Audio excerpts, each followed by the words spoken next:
Naengganyo ang pasyente na si Christine, hindi niya tunay na pangalan sa mga bagsak presyong serbisyo ng isang dental clinic sa Bulacan. June 2024, nang mag-walk-in siya sa clinic ng dentistang nagpakilalang si Dr. Raquel Gutierrez para magpalinis at magpapasta ng kanyang ngipin. Meron kaming kakilala na nagpagawa din sa kanya. Tinry ko. Pagpasok pa lang daw sa clinic, agaw pa sila ang naka-display na mga certificate ni doktora. Pero napaisip daw si Christine nang makitang iba-iba raw ang mga apelyidong nakasulat sa mga ito.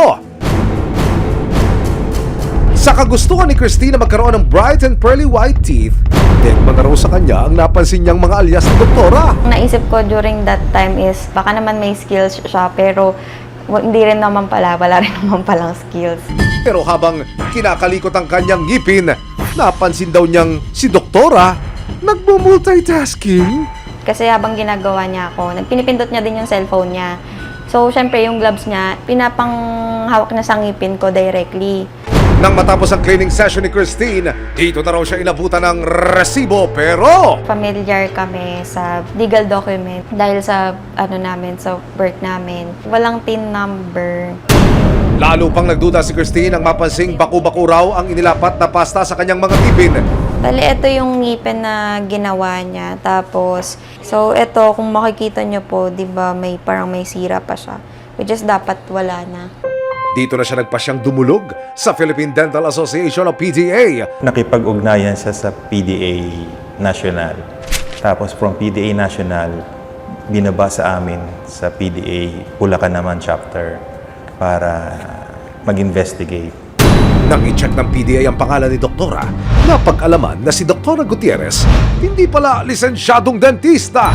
At dahil bawal na bawal po ang magpanggap bilang isang doktora, nag-set ng dental appointment ang PDA at CIDG Bulacan sa kanyang clinic. Nakuha kasi namin yung contact number nung clinic. Nagpa-schedule kami na magpapalinis ng ngipin. Within 2 to 3 days, sumagot siya. In-schedule niya lang kaming pupunta sa kanyang clinic. October 16, 2024, kasama ang resibo, nagtungo ang mga operatiba sa sinasabing clinic ni Doktora. Pagdating sa lugar, makikita ang isang babae sa tapat ng isang bakay na nagtuturo ng parking. Ayan na pala eh. Sige pa sa unahan daw, kuya.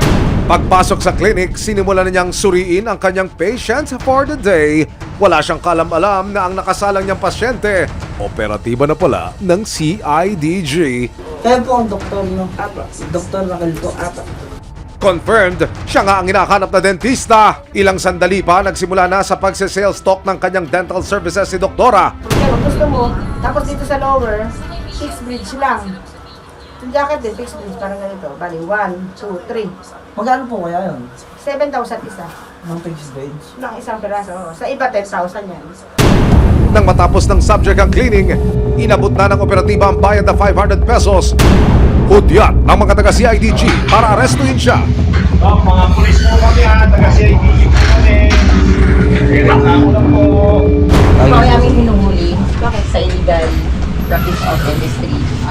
Kami ay taga-CIDG. Apo, dentist po ako. Si Doktora hindi na ubusan ng depensa. May lisensya po ba kayo? Apo, Ano po lisensya niyo? ayun po. Meron na.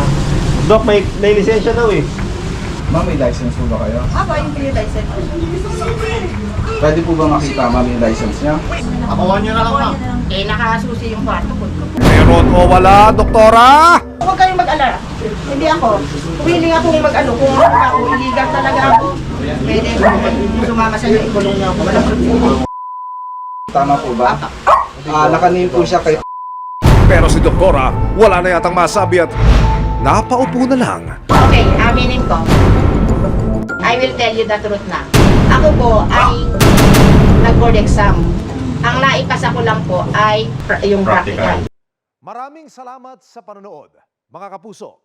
Para masundan ang mga reklamong nasolusyonan ng resibo, mag-subscribe lamang sa GMA Public Affairs YouTube channel